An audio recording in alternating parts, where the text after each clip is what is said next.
Ipapakita ko sa inyo itong post ni Marcoleta, which is tama itong sinabi niya. Okay? Ito. Wait muna. Ito.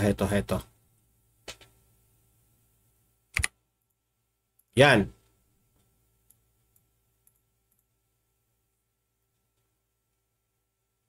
The chair recognizes Senior Deputy Majority Leader Sandro Yes, Marcos. Ayan, nakalagay po dito sa post ni, kinuha ko ito mismo sa page ni Dante Marcoleta. Kung Dante Marcoleta defends time-honored congressional traditions collectively upheld by its members. So ipinaglaban po, di ba? Nag-vlog na tayo nito. Pero ito lang yung ebidensya, ipakita ko sa inyo na tama si Marcoleta. Ito ay tradisyon na. At alam ito ni Bongbong Marcos at ni Sandro, Congressman Sandro Marcos. So tinatawag ngayon si Marcoleta na defenders of traditions. Dinedefend lang po ni Marcoleta ang tradisyon. Na basta ang presidente at ang vice-presidente, kung i-hearing ang kanilang budget, terminate na kaagad yung hearing na yan. Para irespeto natin ang dalawang highest ranking officials. Diba? Tama yun. At mismo, si Sandro Marcos at si Bongbong Marcos sang-ayon dito. Kaya nga sabi ko, hindi na ba nahiya itong si Marcoleta patungkol dito? At ilan dyan sa mga hindi na ba nahiya si Martin Romualdez? Sorry na yung bibig ko. Hindi na ba nahiya si Martin Romualdez at ilang sa mga kongresista dito? Hindi na ba siya nahiya na magtanong kayo, question kayo ng question sa budget ng Office of the Vice President? Wala kayong galang, sa totoo lang. Okay? So ito. Long-standing tradition of giving the Office of the Vice President parliamentary courtesy.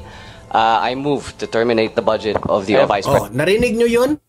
Boses yun ni Sandro Marcos. Mismo si Sandro Marcos noong panahon sa 2023, siya mismo ang nag-terminate sa budget ng Office of the Vice President. Siya ang nag-terminate sa budget hearing. That's what I mean. Kasi, nire-respeto nga. Yan na ang tradisyon. Itong si Dante Marcoleta, matagal na po itong batikang kongresista na ito sa House of Representatives. Di ko maintindihan ngayon, itong grupo ng Quadcom na ito at the rest ng mga yung chairman si di ba? Si Kimbo. Di ko maintindihan bakit medyo gusto nilang i-under yung presidente natin. Ito. Ulitin ko tong sinabi ni Sandro Marcos President, parliamentary courtesy. Parliamentary courtesy President, parliamentary courtesy. I move to terminate the budget of the Vice President. The tradition is the two highest positions of government, namely the office of the Vice President and the office of the President, are not traditionally subjected to questions. I have observed this for so long a time. May I refresh the memory of the members of this committee? Ang gusto pong mangyari ni Marcoleta dito, ipaalala ko sa inyo mga BOBong kongresista, tradisyon na po ito.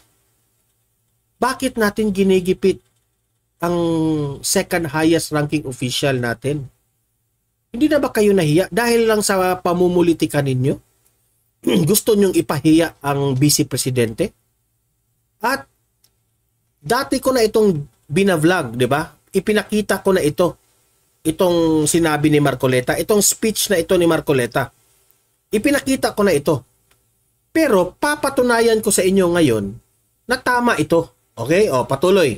Madam Chair. In 2022, the Minority Leader, Honorable Libanan, citing courtesy to the office of the Vice President, took only about 13 minutes to move for the termination of the budget of the Vice President. And after that, the Majority Leader seconded the motion. That was 2022, Madam Chair. Then 2023, no less than the Presidential son, our own Senior Deputy Majority Leader, the Honorable Sandro Marcos, stood up and invoked the long-honored tradition of according courtesy to the OVP, the Office of the Vice President. Ang Sagip Party List Representative. Makinig ha. Kayong mga BOB-ong kongresista dyan na mga dismayado ngayon. Dismayado kayo kasi hindi kayo pinapansin ni VP Sara. Makinig kayo sa sinabi ni Bongbong Marcos. Makinig kayo. Ang Sagip Party List Representative, si Kadan Marcoleta, who has become the defender of the congressional traditions in our history. Narinig nyo yun? Narinig nyo yun? Diba? Defenders of tradition. Yan sabi mismo ni Bongbong Marcos. Kasi tama si Marcoleta. Pero itong video na ito na sinabi ni Bongbong Marcos, this is 2023 video. Okay? Pero gusto lang ni Marcoleta na maalala ninyo itong sinabi ng Bongbong Marcos. Kaya nga sabi ko sarili ko, ang tama talaga ay laging mananaig. Basta ikaw politician ka na doon ka lang sa tama, mananaig ka talaga. Yung mga ginagawa ngayon ng Kongreso, itong mga bumatikos ngayon sa mga Duterte, bumatikos ngayon sa Vice Presidente, sabi ko, hindi kayo magtatagumpay kung ano man ang magiging plano ninyo. Kasi ang tama talaga ang mananaig.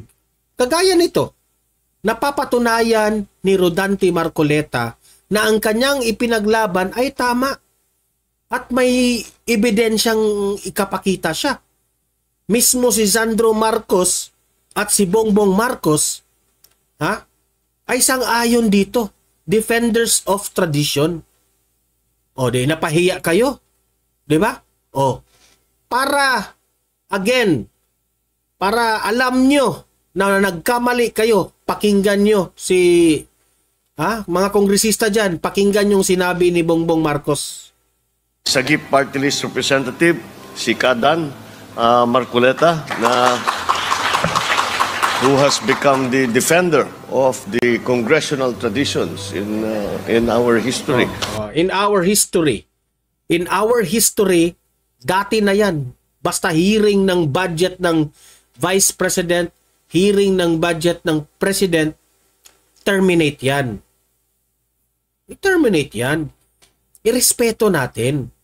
Pero, dahil dito sa mga kongresista na ito na walang respeto, alam na natin kung sino yan Meron pa namang maraming matitino dyan ng mga kongreso. Pero yung mga, alam na natin, yung laging nagpapabida, nagpapaporma sa kamera, sila yun. Sila yung mga bida-bida sa itong budget of the OVP. Sabi ni Bongbong Marcos, sa ating history, kayo lang po, ngayon, I know, siguro naman, ikaw, Bongbong Marcos, sasang-ayon ka dito sa sinabi ko. Ito lang mga kongresista ngayon na first time in the history na kinu-question nyo ang budget ng OVP. Nakakahiya. Nakakahiya. Di ba? Of the congressional traditions.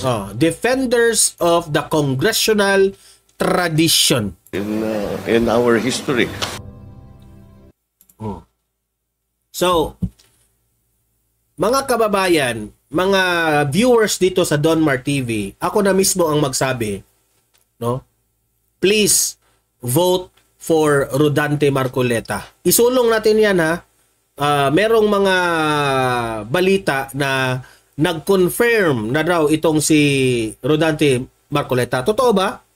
Nag-confirm na ba itong si Rodante Marcoleta na tatakbo siyang senador? Kasi kung yan, ako na mismo ang mag-iinganyo dito sa aking audience na please vote for Rodante Marcoleta. Okay?